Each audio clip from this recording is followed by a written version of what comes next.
చరిత్ర సృష్టించిన కళ్యాణ్ ఎప్పుడూ చూడని డబ్బు అని చెప్పి చాలామంది సోషల్ మీడియా అయితే మాట్లాడుకుంటున్నారు అనమాట.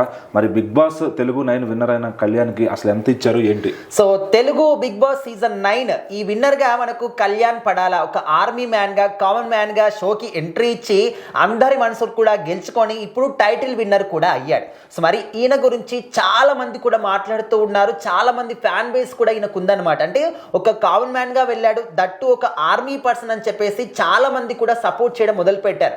స్టార్టింగ్లో వచ్చినప్పుడు ఏమంత ఆట కనబడకపోయినప్పటికీ కూడా మిడిల్లో ఎప్పుడైతే ఒక ఫ్యామిలీ వీక్ అయిపోయిందో అప్పటి నుంచి కూడా తన ఆట తీరు అనేది అద్భుతంగా మారిపోయిందనమాట. ప్రతి ఒక్క ఆటలో, అదేవిధంగా ఆట తీరులో ప్రతి ఒక్క దాంట్లో కూడా మంచి ప్రతిభ కనబరిచారు. ఇంకా లాస్ట్కి వచ్చేసరికి చాలా మంది కూడా తనూజే విన్ అవుతుంది, ఈసారైన ఒక మహిళని విన్నర్గా చేస్తారు అని చెప్పేసి చాలా మంది లాస్ట్ మినిట్ వరకు కూడా హోప్తో ఉన్నారనమాట. సో లాస్ట్కి వచ్చేసరికి ఎక్కడ వేడిసి కొట్టింది ఏంటి అని చెప్పేసి ఆలోచిస్తున్నప్పటికీ కొంతమంది ఏంటంటే తను కన్నడ అమ్మాయి, తెలుగు సీజన్లో తనని ఏ విధంగా విన్ చేస్తాము అని చెప్పేసి అయితే తెలుగు వాళ్ళు ఆ విధంగా అనుకున్నారు.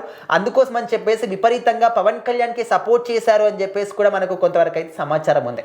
సో మరి ఇక్కడ పవన్ కళ్యాణ్ పడాల గారు సో మరి ఒక చరిత్ర సృష్టించాడు, ఎప్పుడు చూడనంత డబ్బు కూడా చూస్తున్నాడు అని చెప్పేసి కూడా కొంతమంది మాట్లాడుతున్నారు. అంటే డబ్బు గురించి మాట్లాడడం తప్పనమాట. ఎందుకంటే వాళ్ళు కష్టపడి 105 రోజుల పాటు అక్కడ గేమ్ ఆడారు, ఇంకా దానికి ఇవ్వాల్సినటువంటి ప్రైజ్ మనీ ఇచ్చారు. కానీ ఎప్పుడు చూడనంత డబ్బు అనడం మాత్రం కరెక్ట్ అయిన విషయం కాదు.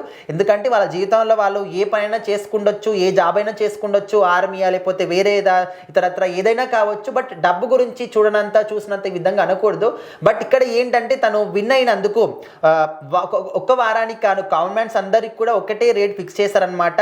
ఒక వారానికి 70,000 అనమాట. ఈ 15 వారాలకు గాను దాదాపు ఒక 10 నుంచి 11 లక్షల వరకు అయితే వచ్చింది ఈ వారానికి గాను రెమ్యునరేషన్. అండ్ దాంతోపాటు టైటిల్ విన్నర్ కాబట్టి 35 lakhs 50 lakhs వచ్చేది. ఇంకా డిమన్ పవన్ 15 lakhs తోని అయినా బయటకు వచ్చేసాడు కాబట్టి ఈయనకు 35 lakhs రావడం జరిగింది. దాంతోపాటు మారుతి సుజుకి కార్ కావచ్చు, ఇంకా కొన్ని గిఫ్ట్ హ్యాంపర్స్ కావచ్చు, ఓవరాల్గా ఇవన్నిటి వాల్యూ కలిపితే ఒక 70 lakhs వరకు కూడా ఉంటుంది అని చెప్పేసి అయితే చెప్తూ ఉన్నారు.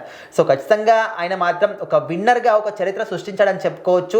ఇప్పటి వరకు ఒక కామన్ మ్యాన్గా మనం చూసాం, గత సీజన్లో పల్లవి ప్రశాంత్ విన్ అయ్యాడు. అప్పుడు చాలా మట్టు కూడా కొన్ని అనివార్య కారణాలు జరిగాయి అనమాట. దాని ద్వారా కూడా పోలీసులు చాలా స్ట్రిక్ట్గా రూల్స్ అనేవి పాస్ చేశారు.